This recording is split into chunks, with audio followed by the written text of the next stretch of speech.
एकादशी के विषय में हम आज आपको बहुत ही गहराई से बताने वाले हैं।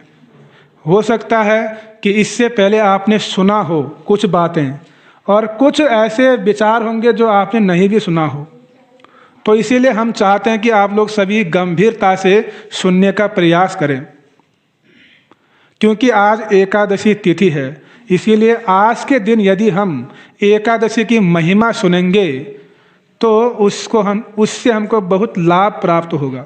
इसीलिए सभी लोग ध्यानपूर्वक सुनिएगा। तो ब्रह्म वैवर्त पुराण और पद्म पुराण का वचन है। पद्म पुराण में कहा गया है कि परम पवित्र इस एकादशी में व्रत करना सभी मनुष्यों के लिए अवश्य करणीय है। यानी सभी मनुष्य को एकादशी व्रत करना नितांत आवश्यक है। मतलब कोई ऑप्शन नहीं है, कोई विकल्प नहीं है। यानी जिसने भी मनुष्य शरीर धारण किया है उसको एकादशी व्रत करना परम आवश्यक है। उसमें कोई बहाना नहीं चलेगा। फिर सभी शास्त्रों में बार बार यही घोषणा की गई है कि एकादशी आने पर कभी भी भोजन नहीं करना चाहिए, क्योंकि इस तिथि के आने पर ब्रह्म हत्या आदि जैसे समस्त पाप अन्न में वास करते हैं। क्या करते हैं? अन्न में वास। ब्रह्म हत्या समझते हो किसको कहते हैं? ब्राह्मण की हत्या। आप में से कितने लोग ब्राह्मण की हत्या करना चाहेंगे? यदि कोई चाहता है ब्राह्मण की हत्या करना तो वो एकादशी के दिन क्या करें? अन्न खा लें, तो उसको समझा जाएगा कि उसने ब्राह्मण की हत्या की है। अर्थात ब्राह्मण की हत्या के समान उसको पाप लगेगा। अभी आगे आगे आप सुनोगे तो और भी कई विचार आपको पता चलेंगी। इस दिन में यदि कोई भोजन करता है तो उसको माता की हत्या, पिता की हत्या, भाई की हत्या और गुरु की हत्या करने के समान पाप लगता है। ये स्कंद पुराण का वचन है। स्कंद पुराण में ऐसा बतलाया गया है। आया समझ में? थोड़ा कठोर वचन है और डरावने वचन है, लेकिन शास्त्र वचन है, सुनना तो पड़ेगा।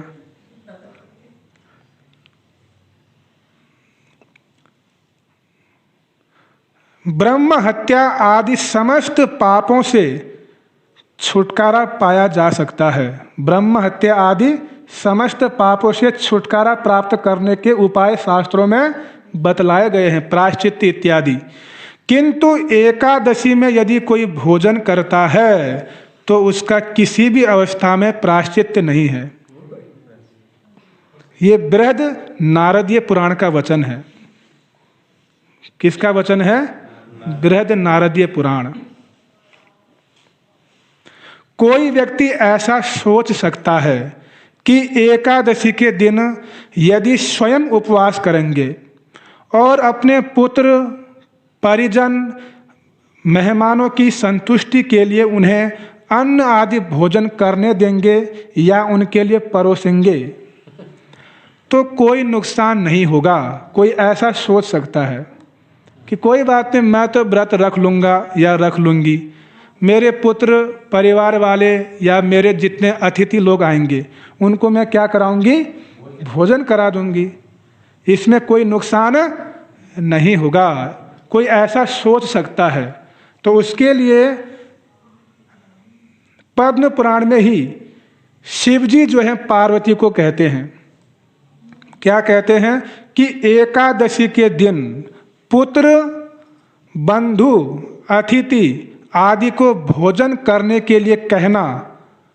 यदि कोई उनको भोजन करने के लिए कहता है, अपने पुत्र को, बंधुओं को, अतिथियों को, तो वह ऐसा ही है कि तुम गो हत्या करो, ब्राह्मण हत्या करो, स्त्री का वध करो और मदिरा पान करो, ऐसा कहने के समान है। आया समझ में? आया समझ में? नहीं आया? यदि कोई ऐसा सोचता है वो लास्ट में सबका समाधान करेंगे, अभी नहीं। अभी सुनते रहो, केवल शास्त्र वचन सुनते रहो। ये किनके वचन है? शिव जी के वचन है। किसके प्रति? पार्वती जी के प्रति। कहाँ पर? पद्म पुराण में। मतलब ये सुनाने का उद्देश्य क्या है कि इसका मतलब हमको एकादशी जरूर करना चाहिए। हमको, किनको? मनुष्यों को, पशुओं को नहीं। किसको? मनुष्यों को। तो अब स्वयं भगवान चैतन्य महाप्रभु के जीवन में हम ये देखते हैं। चैतन्य चरितामृत में वर्णन आता है कि चैतन्य महाप्रभु की जो मैया थी, सची मैया, सची देवी, वो एकादशी व्रत नहीं रखती थी। तो एक दिन चैतन्य महाप्रभु ने अपनी माता से कहा, क्या कहा? एक दिन मातार पदे करिया प्रणाम, प्रभु कहे माता मोरे देह एक दान। माता बोले ताई दिब तुमी या मागीबे, प्रभु बोले एकादशे अन्न ना खाइबे। सची कहे न खाइब भालई कहिल, सेई हईत एकादशी करिते लागिला। एक दिन मातार पदे करिया प्रणाम। एक दिन सची माता के चरणों में चैतन्य महाप्रभु ने क्या किया? प्रणाम किया। प्रणाम करने के बाद क्या बोले? प्रभु कहे माता मोरे देह एक दान, कि हे मैया आप मुझे एक दान दीजिए। क्या दीजिए? दान दीजिए। क्या दान दीजिए? माता बोले ताई दीब तुमी या मागीब। मैया ने कहा कि आप जो कुछ मांगोगे मैं आपको दूंगी। तब चैतन्य महाप्रभु ने क्या कहा? प्रभु बोले एकादशे अन्न ना खाइब, कि हे सची मैया आपसे मेरा एक निवेदन है, यदि आप मुझे कुछ देना चाहती हो तो आप एकादशी के दिन अन्न नहीं खाना। आप एकादशी को अन्न ग्रहण ना करें, मैं आपसे यही दान मांगता हूँ। तो सची मैया ने क्या कहा? हे पुत्र आपने ठीक ही कहा, मैं आज से एकादशी को अन्न नहीं खाऊंगी। तो भगवान चैतन्य महाप्रभु की जो मैया है सची देवी, तो चैतन्य महाप्रभु ने अपनी मैया को एकादशी रखने के लिए बाध्य किया कि आपको करना ही पड़ेगा। तो हम जैसे जो मरणशील मनुष्य हैं, हमको तो फिर करना ही चाहिए। जब भगवान की मैया जो नित्य सिद्ध परिकर है, जिनको वास्तव में एकादशी रखने की आवश्यकता नहीं है, जिनके घर में स्वयं भगवान प्रकट होते हैं, जिनके साथ भगवान हमेशा रहते हैं, वो नित्य सिद्ध परिकर, उनके माध्यम से गौरांग महाप्रभु, अपनी मैया के माध्यम से गौरांग महाप्रभु जगतवासियों को शिक्षा दे रहे हैं कि एकादशी कितनी महत्वपूर्ण है, कि स्वयं सची मैया भी जो है एकादशी रख रही हैं। यहाँ तक कि नंद महाराज, यशोदा मैया, ये लोग भी जो है एकादशी रखते थे। अब यदि कोई अपने आप को नंद यशोदा से भी ऊंचा मानता हो तो भाई वो लोग ना रखें, कोई आपत्ति नहीं है। आ रहा समझ में? तो नंद यशोदा जो कृष्ण के माता पिता हैं, वो भी एकादशी का पालन करते हैं। लिखा गया है कि एकादशी के दिन सभी प्रकार के महापाप अन्न का आश्रय करते हैं, अर्थात अन्न में वास करते हैं। जो मंद बुद्धि व्यक्ति एकादशी को अन्न भोजन करता है, उसकी इस जगत में महापापी कहकर गणना होती है। मतलब वो क्या है? महापापी है। एवं वह मृत्यु के बाद असंख्य युगों तक कुंभीपाक नामक नरक में रहकर चांडाल योनि में जन्म ग्रहण करता है और 7 जन्मों तक कोढ़ की व्याधि से बहुत कष्ट भोगने के बाद मुक्त हो पाता है। यह ब्रह्मा जी के वचन हैं। अब प्रश्न उठता है कि एकादशी में अन्न क्यों नहीं खाया जाता है? क्योंकि अन्न खाने से इतना भयंकर परिणाम हो रहा है, तो अन्न क्यों नहीं खाएं? क्या रहस्य है इसका? तो भगवान श्री कृष्ण ने इस विश्व ब्रह्मांड का निर्माण किया, तो इस जगत में उन्होंने स्थावर जंगम अनेक प्रकार के जीवात्माओं को प्रकट किया। तो उसमें से जो है इस जगत में पुण्य कर्म भी है, पाप कर्म है, हर प्रकार के कर्म इस संसार में देखने को मिलते हैं। तो पुण्य एक व्यक्ति है। क्या है? व्यक्ति। पुण्य का भी अपना अस्तित्व है। यदि कोई पुण्य व्यक्ति का आश्रय लेता है तो वह स्वर्ग भोग इत्यादि करता है। यदि कोई पाप पुरुष का आश्रय लेता है तो उसको फिर नरक में गिरना पड़ता है। पाप का भी एक अस्तित्व है, वो भी आपकी तरह व्यक्ति है पाप, और जिसकी रचना स्वयं भगवान ने किया है, पाप का भी पुण्य का भी। तो पाप पुरुष जो है इस जगत में वास करता है। तो जो भी व्यक्ति पाप पुरुष का अनुगत्य करता है, उसकी शरण में जाता है, तो ऐसा व्यक्ति नरक में गिरता है, दंड पाता है। तो एक बार भगवान श्री कृष्ण यमलोक में गए। कहाँ गए? यमराज जी के पास।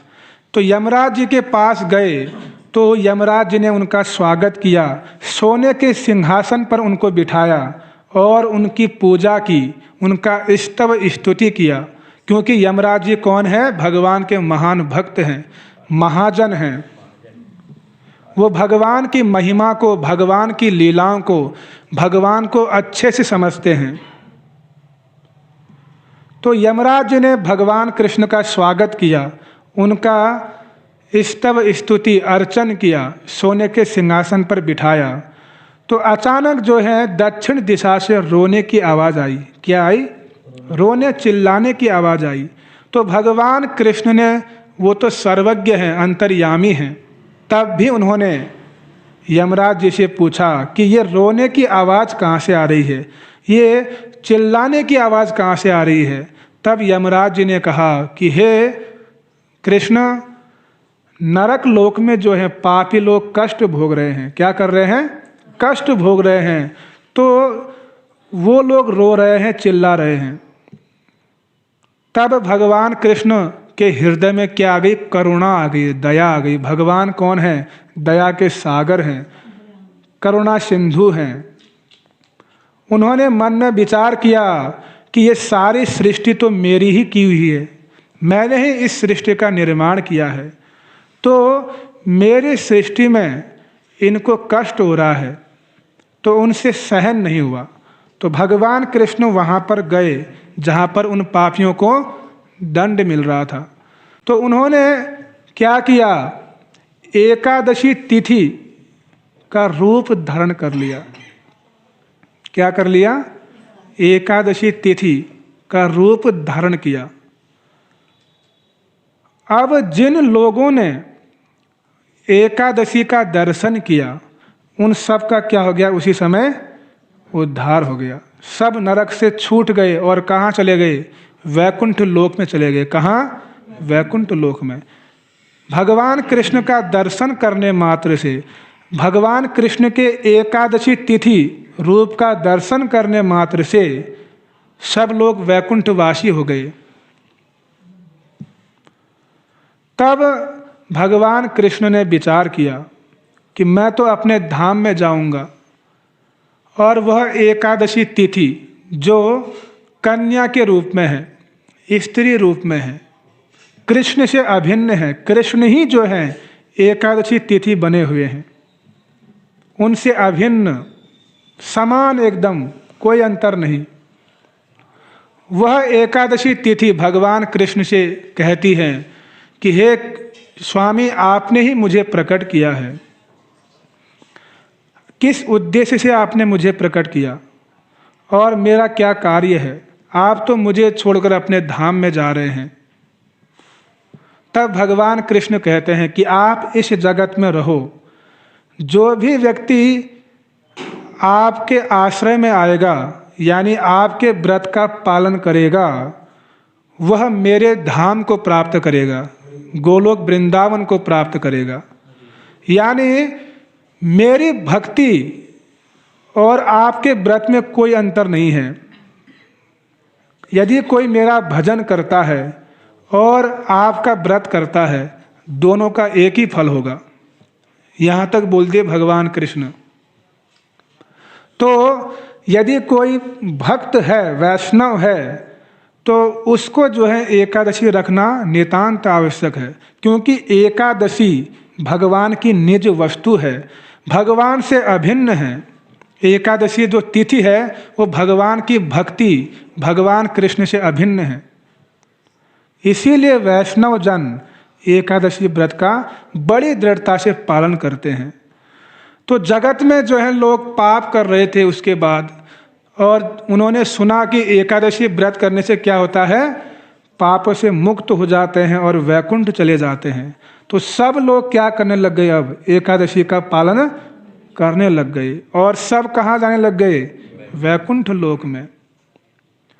तो पाप पुरुष जो है वह अब धीरे धीरे कमजोर पड़ने लगा कि भाई मेरे पास तो कोई आ ही नहीं रहा है। तो पाप पुरुष जो है रोने लगा, तीनों लोकों में भ्रमण किया, देवताओं के पास गए, शिव जी के पास गए, ब्रह्मा जी के पास गए कि मुझे आश्रय दो, मेरी रक्षा करो, लेकिन कहीं भी उनकी रक्षा नहीं हो पाई। तो अंत में रोते धोते भगवान के पास गए, कृष्ण के पास, और उनसे निवेदन किया कि हे कृष्ण, मैं भी तो आपकी सृष्टि का एक हिस्सा हूँ, आप ही ने तो मुझे प्रकट किया है, यदि आप मुझे आश्रय नहीं देंगे तो और कौन देगा, इसलिए मुझ पर कृपा करो। मैं कमजोर होते जा रहा हूँ, मैं प्राणहीन होते जा रहा हूँ, कोई भी मेरे आश्रय में नहीं आ रहा है, अब कोई भी नरक में नहीं गिर रहा है, सब वैकुंठ लोक को आ रहे हैं, इसलिए आप क्या करो, मुझ पर भी कृपा करो। तो भगवान तो दयालु है भाई, पाप पुरुष भी तो उन्हीं की सृष्टि है, उसको कैसे छोड़ सकते हैं। तो भगवान ने कहा कि हे पाप पुरुष, आप क्या करो, जिस दिन एकादशी व्रत आता है, जिस दिन एकादशी तिथि आती है, उस दिन आप अन्न में वास कर जाओ। अब जो भी अन्न खाएगा वह आपके आश्रय में आएगा। तो भगवान ने यह समाधान निकाला, पाप पुरुष को एक स्थान दे दिया कि एकादशी के दिन जगत के जितने पाप हैं वो सब किस में आते हैं, अन्न में आते हैं, विशेषकर गेहूं और चावल में। तो इसीलिए जो है एकादशी तिथि को अन्न नहीं खाया जाता है। तो कहने का तात्पर्य यह है कि जो व्यक्ति एकादशी को अन्न खा रहा है, मतलब जगत में जितने प्रकार के पाप हो सकते हैं उन सब का ही भक्षण कर रहा है। तो ये शास्त्रों में बतलाया गया है कि एकादशी ना करने का क्या परिणाम होता है और एकादशी में भोजन करने का क्या परिणाम होता है। ये शास्त्रों के वचन है। पद्म पुराण, ब्रह्म वैवर्त पुराण, स्कंद पुराण, हरि भक्ति विलास जैसे ग्रंथों में ये सब वर्णन मिलता है।